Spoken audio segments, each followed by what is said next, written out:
Olá, irmãos e irmãs em Cristo. Venho aqui hoje gravar para vocês mais um vídeo do meu canal revelando as profecias da Bíblia. E no vídeo de hoje é a Escola Sabatina, Cristo em Filipenses e Colossenses. Tema número 11, Viver com Cristo. Antes de eu falar sobre este assunto, eu preciso da ajuda de vocês para se inscreverem no meu canal revelando as profecias da Bíblia. Deixe seu like, ative os sininhos de notificações para receberem o meu vídeo. Compartilhe com o maior número de pessoas que vocês puderem o conteúdo do meu canal. Preciso da ajuda de vocês. Vamos orar para fortalecer cada vez mais a nossa fé. Querido Deus e Pai, muito obrigado por esses minutos e segundos que o Senhor estará comigo neste sábado do Senhor que começou ontem ao pôr do sol e que termina hoje ao pôr do sol. 24 horas de adoração e louvor. Por isso, meu Deus, fique comigo nesses minutos e segundos. Faça-me de mim o seu servo para apresentar essas verdades para todos os povos, nações e línguas. Tudo isso agradeço e peço em nome do meu Salvador Jesus Cristo. Amém. Vamos lá, povo de Deus. Viver com Cristo, tema de hoje, verso para memorizar na lição de sábado. Acima de tudo isso, porém, esteja o amor, que é vínculo da perfeição. Colossenses capítulo 3, verso 4. É comum ouvir que não devemos ser tão focados no céu a ponto de nos tornarmos inúteis na terra.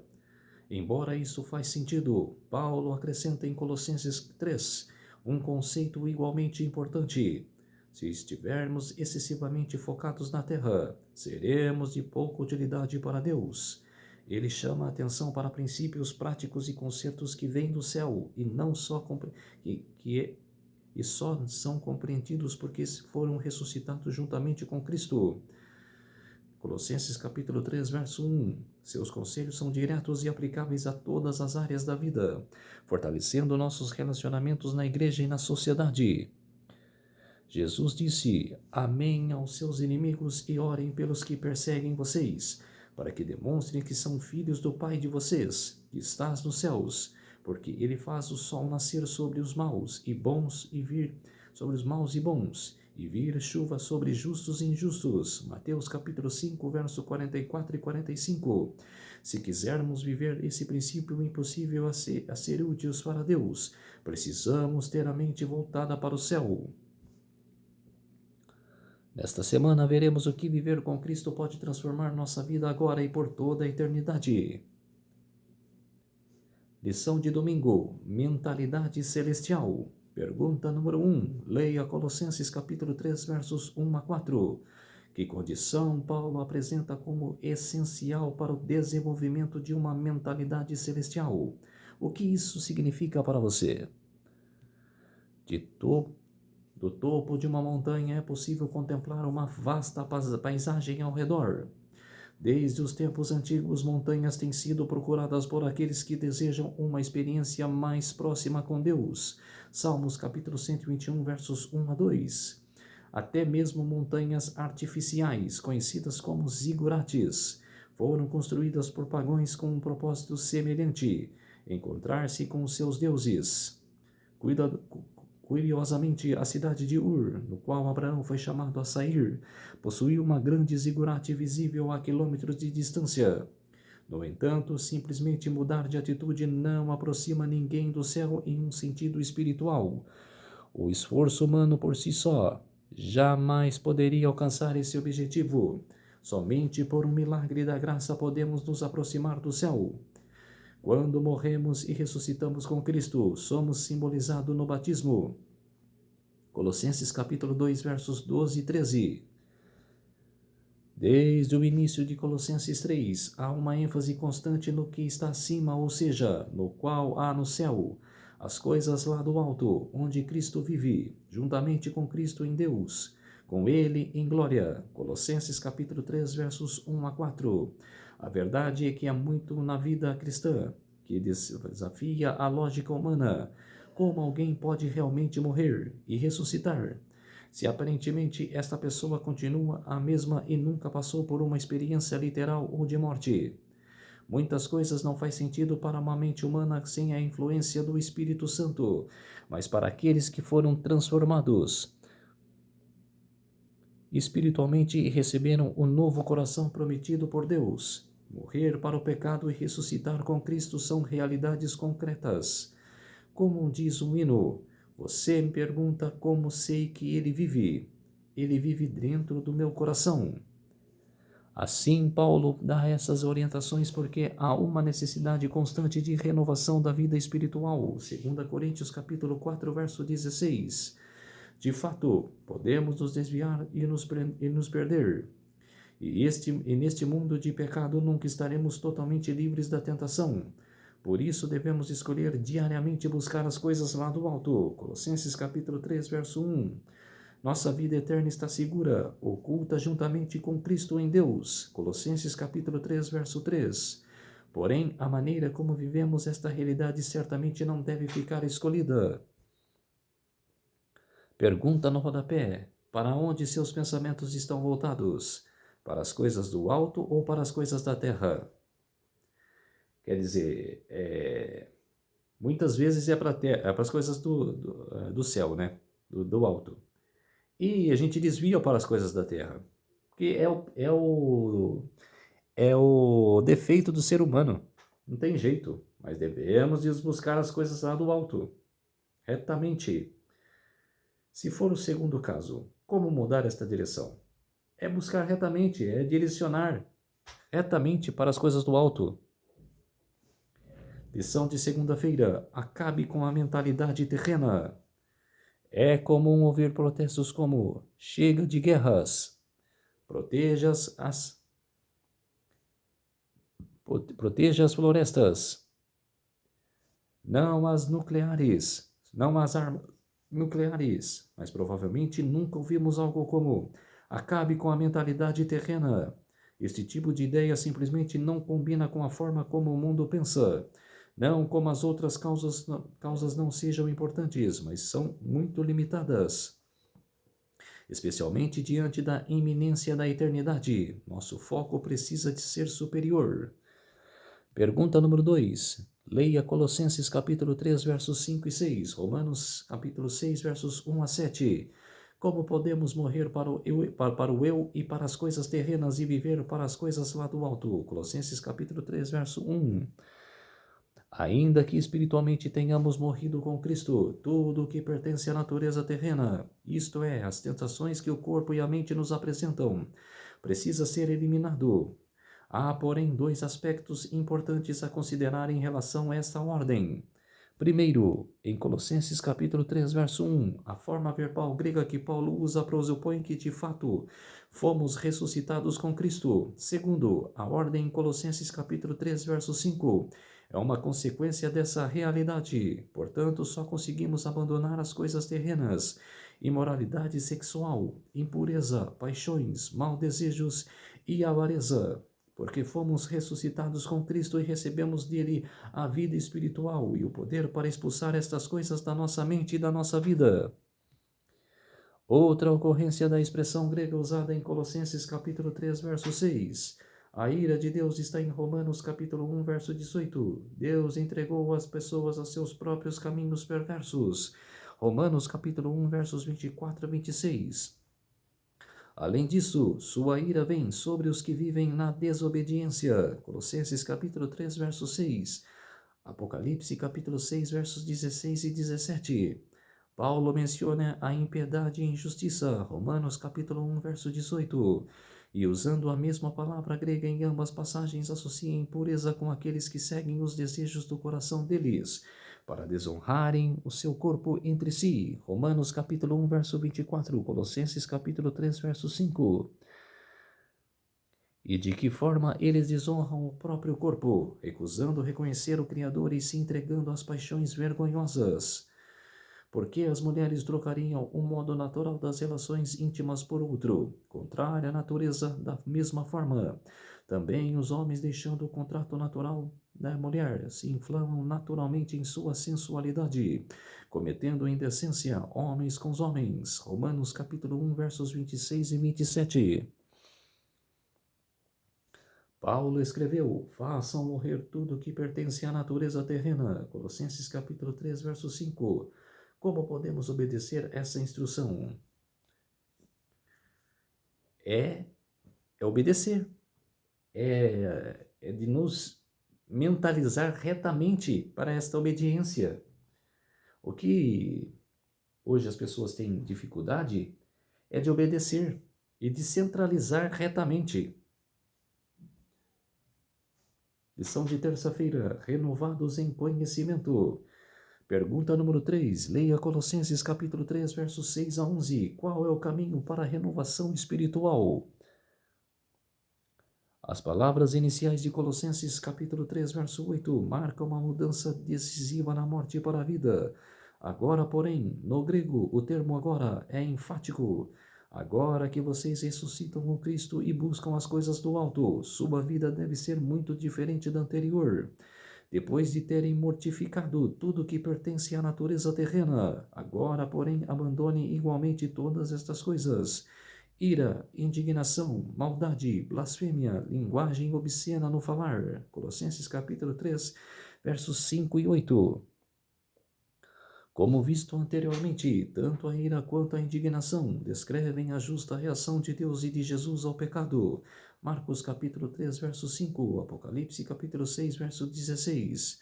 No entanto, recebemos esta orientação: cada um esteja pronto para ouvir, mas seja tardio para falar e tardio para ficar irado, porque a ira humana não produz a justiça de Deus. Tiago capítulo 1, versos 19 a 20. A maldade deseja o mal ao próximo. A blasfêmia é designada para difamar.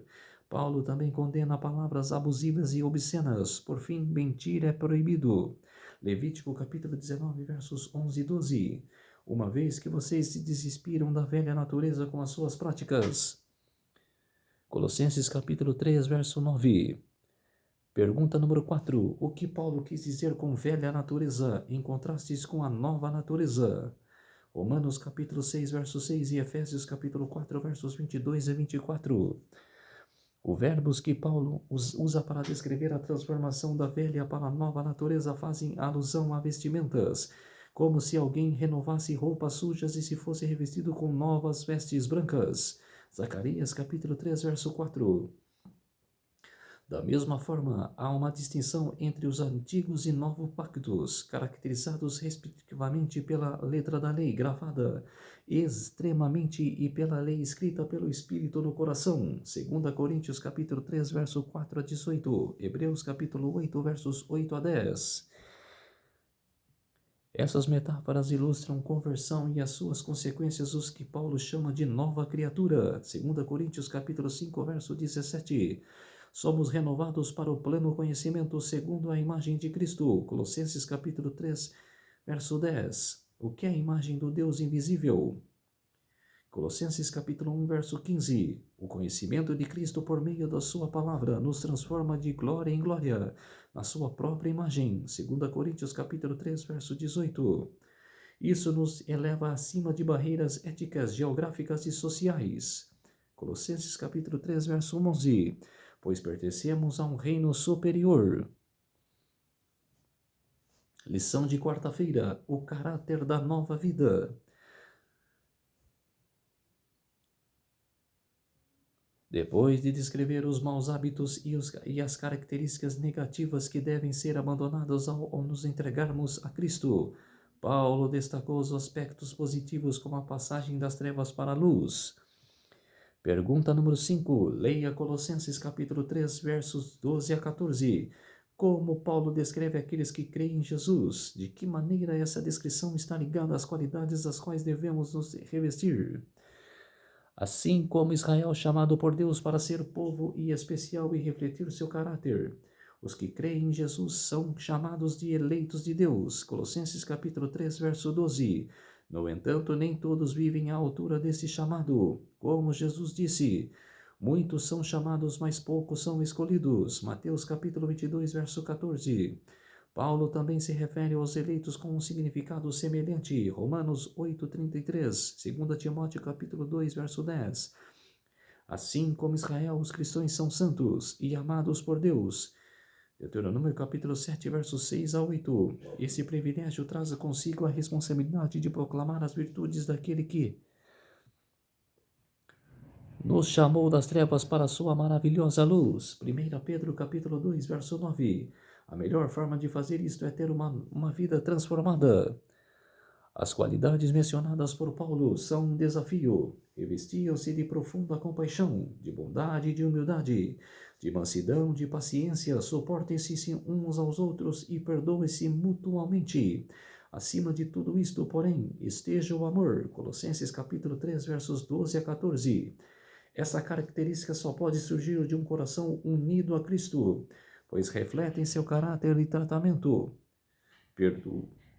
Devemos perdoar aos outros, assim como o Senhor nos perdoou. Colossenses capítulo 3, verso 13. O amor é o vínculo da perfeição. Colossenses capítulo 3, verso 14. Pois é o amor de Deus por nós que nos une a Ele e nos capacita a amar verdadeiramente as pessoas ao nosso redor. 1 João capítulo 4, versos 11 e 12. Essas qualidades impactam nossos relacionamentos de duas maneiras. Primeiro, demonstrar amor, misericórdia, bondade e perdão traz bênçãos tanto para nós quanto para os outros. É gratificante amar e ajudar as pessoas. Normalmente, elas retribuem essa atitude e continuamos recebendo a misericórdia e o perdão de Deus. Mateus capítulo 5, verso 7.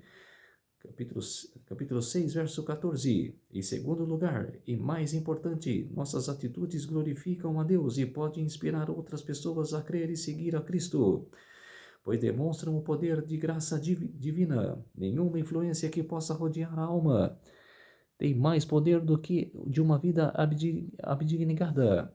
O mais forte argumento em favor do Evangelho é um cristão que saber amar é amável. Ellen Goldwhite, no livro A Ciência do Bom Viver, página 300. Pergunta no rodapé: como você tem representado Jesus no modo como trata os outros, especialmente aqueles que não são gentis com você? Antigamente eu brigava com essas pessoas, não respeitava. Mas hoje, as pessoas que for rude comigo, aqueles que me tratarem mal, eu vou orar por elas, não responderei, vou orar por elas. Lição de quinta-feira, nova vida. A preocupação de Paulo com a paz e a harmonia na igreja fica evidente nos últimos versos de Colossenses 3. Já exploramos a paz de Deus em mais detalhes, ver lição 7. Diferente da paz de Roma, era imposta extremamente a paz de Cristo. Deve ser o árbitro em nosso coração. Colossenses capítulo 3, verso 15. Isso só acontece quando Cristo está no controle. Pergunta número 6. Leia Colossenses capítulo 3, versos 16 e 17. O que nos ajuda a deixar Cristo no controle de nossa vida? E qual é o papel da música nisso? A linguagem aqui é bastante expressiva. Ele descreve que a palavra de Cristo habita em nós quando lemos a Bíblia com atenção, buscando ouvir e aprender da sabedoria de Deus. Embora o texto grego seja um pouco ambíguo, fica claro, e a música desempenha um papel importante na instrução de Paulo. Ensinem e aconselhem uns aos outros. Colossenses capítulo 3, verso 16. Mas não se trata de qualquer tipo de música. Paulo usa uma terminologia bem específica tanto aqui quanto em Efésios capítulo 5, verso 19. Salmos, hinos e cânticos espirituais, embora não possam ter certeza, parece haver uma distinção entre a coletânea já existente dos salmos do Antigo Testamento e uma nova coleção de hinos cristãos que começam a surgir no Novo Testamento, cânticos espirituais. Pode ser um termo mais amplo para qualquer canção de louvor relacionada à vida espiritual ou à vida da igreja. As letras dessas músicas ensinam a verdade e orientam sobre como viver a nova vida, uma vida cristã. Muitos hinos compostos ao longo dos séculos carregam mensagens poderosas de esperança e segurança, tanto necessárias em um mundo com tantas vezes no desencorajar. A influência da música é muito forte. Quando Davi tocava a harpa para Saul se acalmava. 1 Samuel, capítulo 16, verso 23. Mas quando Davi se tornou seu rival, a raiva e o ressentimento de Saul cresceram. 1 Samuel, capítulo 18, versos 10 e 11. Estudos clínicos mostram que as músicas clássicas calmas ajudam a reduzir a ansiedade, melhorar a função cerebral, promover o relaxamento, aliviar a dor e até aumentar a socialização. Quem nunca percebeu por si mesmo o impacto que a música pode ter, seja para o bem ou para o mal, sobre nossas emoções e pensamentos? A música certa pode nos fortalecer espiritualmente. Pergunta no rodapé. Somos chamados a fazer tudo em nome do Senhor Jesus. Colossenses capítulo 3, verso 17. Você pode dizer com sinceridade o que age assim? A música ajuda, mas música cristã. Antigas, que hoje, meu Deus, né? Tá defasada, como se diz. Ajuda a mentalidade, ajuda a melhorar o seu comportamento. Se não, o que precisa mudar? Precisa mudar isso. Deixar as músicas mundanas e ir para músicas cristãs. O que deve ser deixado para trás se não pode ser feito em nome do Senhor? Jogar fora. Tem que ser em nome do Senhor. Lição de sexta-feira, estudo adicional. Quando o Espírito de Deus controla a mente e o coração, a pessoa convertida entoa um novo cântico, pois reconhece que a promessa de Deus tem se cumprido em sua experiência, que sua transgressão foi perdoada e seu pecado coberto. Manifestou arrependimento para com Deus pela transgressão da divina lei, e a fé para com Cristo que morreu para justificar o ser humano. Justificados, pois, mediante a fé temos paz com Deus e por meio de nosso Senhor Jesus Cristo. Romanos 5:1. No entanto, pelo fato de ter passado por essa experiência, o cristão não deve cruzar os braços satisfeito com o que já conseguiu. Aquele que toma a decisão de entrar no reino espiritual verificará que todos os poderes e as paixões da natureza não regenerada, apoiados pelas forças do reino das trevas, estão arregimentados contra ele. Assim precisa renovar sua consagração cada dia e cada dia batalhar contra o mal. O poder de uma vida mais elevada, mais pura e mais nobre é a nossa grande necessidade. O mundo tem ocupado demais os nossos pensamentos e o reino de Deus bem pouco. Em seus esforços para alcançar o ideal de Deus, o cristão não deve se desesperar por nada. A perfeição moral e espiritual mediante a graça e o poder de Cristo é prometida a todos. Jesus é a fonte de poder e a origem da vida. Ellen Goldwhite no livro Atos dos Apóstolos, páginas 302 e 303. Então, povo de Deus, essa foi a lição número 11. Viver com Cristo. Vamos orar para fortalecer a nossa fé. Querido Deus e Pai, muito obrigado por esses minutos e segundos que o Senhor esteve comigo. Fez-se de mim o seu servo para apresentar essas verdades para todos os povos, nações e línguas. Tudo isso agradeço e peço em nome do meu Salvador Jesus Cristo. Amém. Então, povo de Deus, se inscrevam no meu canal Revelando as Profecias da Bíblia. Deixe seu like, ative os sininhos de notificações para receberem o meu vídeo. Compartilhe com o maior número de pessoas que vocês puderem o conteúdo do meu canal. Preciso da ajuda de vocês. Um feliz sábado a todos e até o próximo vídeo. Tchau!